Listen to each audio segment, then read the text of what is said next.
robots, things that move, or, like in the next slide, things that light up. And these are scale models. So that was supposed to be a big stadium in San Diego. It was about the size of a tabletop. And you're building it, or you're just actually lighting it up, or you're doing all of that? All of that. All of that and more. Next one. God. This is from Star Wars Episode 3, where we built a whole city that had at one time been underwater. And now it's, and we shoot this on a stage. And you are, correct me if I'm wrong, the man behind Jar Jar Binks.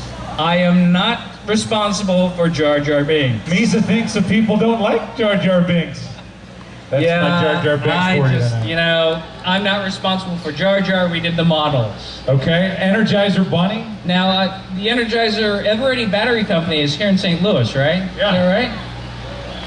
They gave us the opportunity to work on the second generation of Energizer Bunnies. Why pink?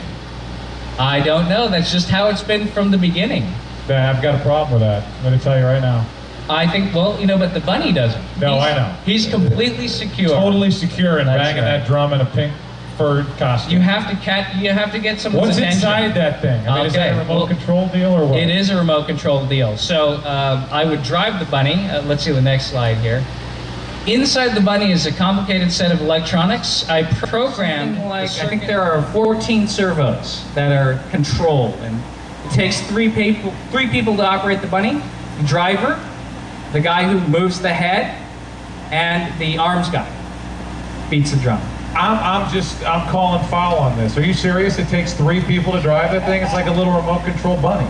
No, he's very, very complicated. Wow. Who Next knew? slide. Now we all know. Nobody else. Take that to school with you That's when right. it starts up again next year. All right. Oh, no way. Yeah. Really? Yeah. The next one's big. Yeah, the next one is big. So I was a huge Star Wars fan growing up, child of the 70s, working at Industrial Light and Magic. Monday morning, they come in and say, Grant, we need you to rewire all of our R2-D2 units. And I said, thank you for studying engineering. Thank you. Oh my God. That's unbelievable. So how many units do they have? How many R2 units did they have? Take a guess. 5. There are, I believe, 9 active units. And sometimes you'll paint them different colors. Sometimes there are stunt R2s that you throw off of a land speeder. Sometimes, some of them actually have a guy in them. These days, when you see a 3-legged R2-D2, that's a radio control R2-D2 that I have personally touched. Fantastic. And driven, actually. Next slide. Do you have one at the house? No. They're all at the archive building. How do you get certified for something like that? Who's doing the certification? I'm assuming it's Yoda that does that? Yeah, that's right. Yeah. When 5,000 years old you will be, look as good you will not. Little Yoda humor. Yeah, actually, Don Bees, who is on the left side of that picture, he was the head of the R2-D2 crew, and it turned out that you need multiple R2s in multiple cities to do different shows. He said, well, we need some help. Grant, you know all the electronics, you're a natural choice. Another guy named Nelson Hall, who's just to my right there, he was, it was basically, Don was my friend, and he said, I know you can do the job, let's do it. Wow, that's impressive. You've done it all. I have. Have you been actually physically inside the C-3PO?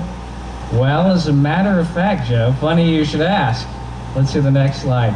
Now, C-3PO in the Star Wars movies is portrayed by an English guy named Anthony Daniels, and he does the voice, he does all the movements. But when you shoot a commercial in Los Angeles, he lives in England. It's tough to fly him all the way here, it costs a lot. So they said, well, let's get someone local. Let's get someone who's about the right size, who already works for the company, and see if he fits in the costume. Next slide. And that would be me. Oh my. You better have a picture of that in your wallet. Yeah.